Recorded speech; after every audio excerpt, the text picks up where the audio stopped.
ప్రత్యేక ఓటరు జాబితా సవరణ కార్యక్రమంలో కాంగ్రెస్ శ్రేణులు అప్రమత్తంగా వ్యవహరించాలని డీసీసీ అధ్యక్షురాలు ఎన్డి విజయ్ జ్యోతి పిలుపునిచ్చారు. అర్హులైన ప్రతి ఒక్కరు పేరు ఓటరు జాబితాలో నమోదు అయ్యేలా చూడాలని, అనర్హుల పేర్లను నిబంధనల ప్రకారం తొలగించాలని సూచించారు. ప్రతి బూత్ కు బిఎల్ఏలను నియమించి రోజుకు కనీసం 50 దరఖాస్తులు సేకరించి బిఎల్ఓలకు అందించాలని ఆదేశించారు.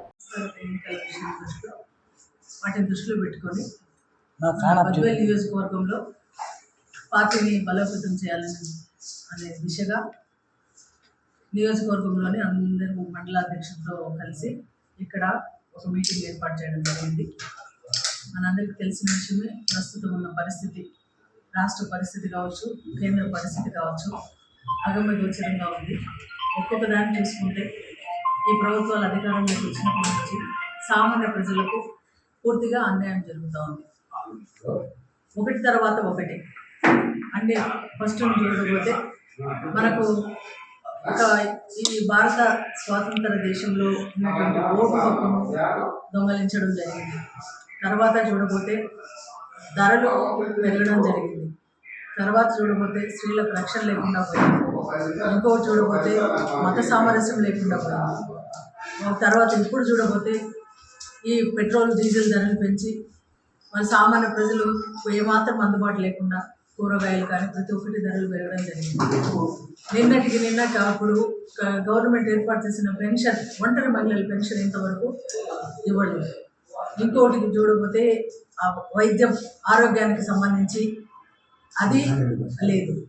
ఏదైనా వాగ్దానాలు చేసినట్టు ఏమీ మాత్రము జరగలేదు. ప్రస్తుతం ఉన్న పరిస్థితుల్లో ఒకటే మనకు మార్గం ఏంటంటే కాంగ్రెస్ పార్టీ.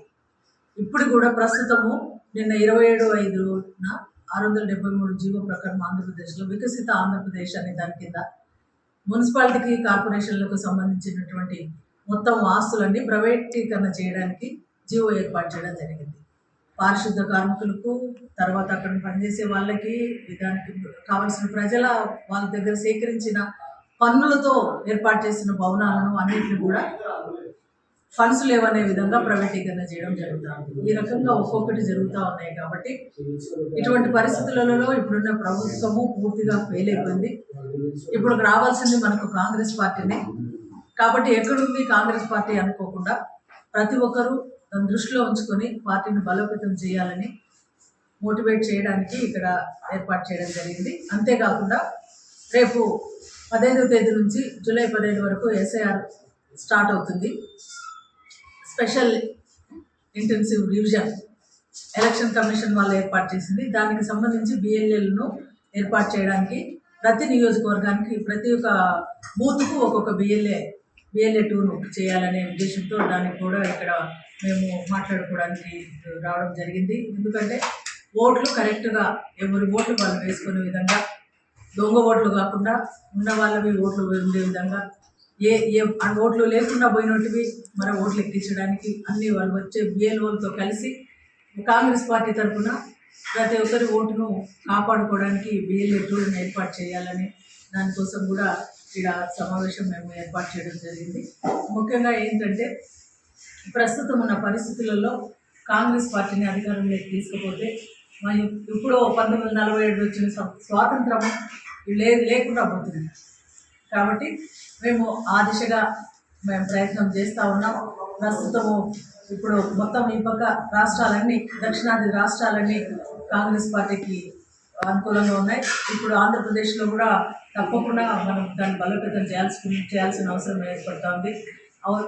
మనకు దక్షిణాదిన అన్యాయం జరగాలని, జరిగిపోయే దశలో కొద్దిగా త్రుటిలో తప్పినట్టు కాంగ్రెస్ పార్టీ నాయకుడు రాహుల్ గాంధీ గారు, తర్వాత మిగతా వాళ్ళు వ్యతిరేకించడం వల్ల పునర్విభజన అనేది కొద్దిగా ఈ పోస్ట్ పోన్ చేయడం జరిగింది. లేకపోతే పునర్విభజన కింద తీసుకుంటే మన దక్షిణాది రాష్ట్రాలకు ఎంతో అన్యాయం జరిగేది.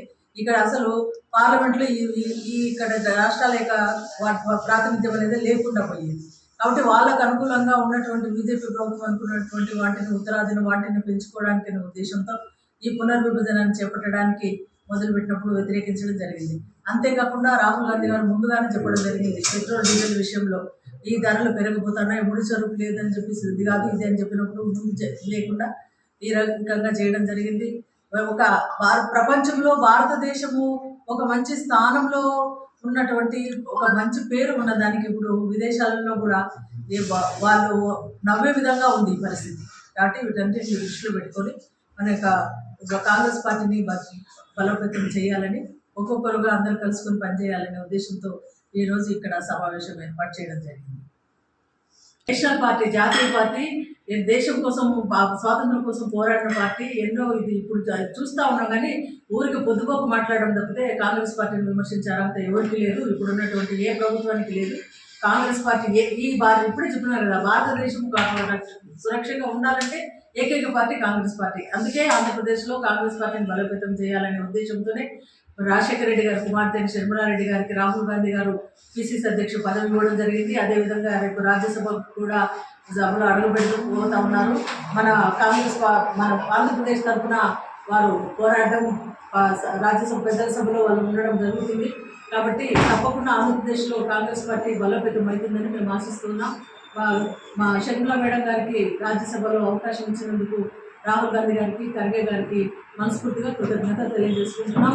అదేవిధంగా ఈరోజు కర్ణాటకలో డికే శివకుమార్ గారు ప్రమాణ స్వీకారం ముఖ్యమంత్రిగా, కాంగ్రెస్ పార్టీ ముఖ్యమంత్రిగా ప్రమాణ స్వీకారం చేయడం జరిగింది. వారికి కూడా మనస్ఫూర్తిగా శుభాభినందనలు తెలియజేసుకుంటారు. వచ్చినప్పుడు వచ్చి చూసి కలెక్టర్కు మేము నివేదిక ఇచ్చి వాళ్ళు ఒక రిప్రజెంటేషన్ ఇచ్చి వారి దృష్టికి తీసుకుపోయి మేము చేయడం జరిగింది. కలెక్టరేట్ ముందు కూడా మేము ధర్నాలాగా చేయడం జరిగింది. అదే కాకుండా ఈ ఉపాధి హామీ పథకం గురించి రాష్ట్ర వ్యాప్తంగా ప్రోగ్రాం, షర్మిలారెడ్డి గారు ప్రోగ్రాం చేయడం జరిగింది. పాతదే మహాత్మా గాంధీ ఉపాధి హామీ పథకమే ఉండాలా, ఇప్పుడు ఉండేది వ్యర్థం, అది కాదు, రామ్జీ పథకం కాదు, అదే ఉండాలని చెప్పేసి పోరాటం చేయడం జరిగింది. దానికి తగినట్లు మొత్తం కాంగ్రెస్ పార్టీ శ్రేణులందరూ కూడా రిప్రజెంటేషన్ ఇచ్చి రాష్ట్ర వ్యాప్తంగా దాని గురించి అందరికీ అవేర్నెస్ కల్పించడం కూడా జరిగింది. ఉపాధి హామీ కూలీలకు కూడా మేము వాళ్ళకి చెప్పడం జరిగింది. అదైతేనే మీకు అన్ని విధాలు బాగుంటుందని వాళ్ళు కూడా వాళ్ళు దాన్ని సపోర్ట్ చేయడం జరిగింది.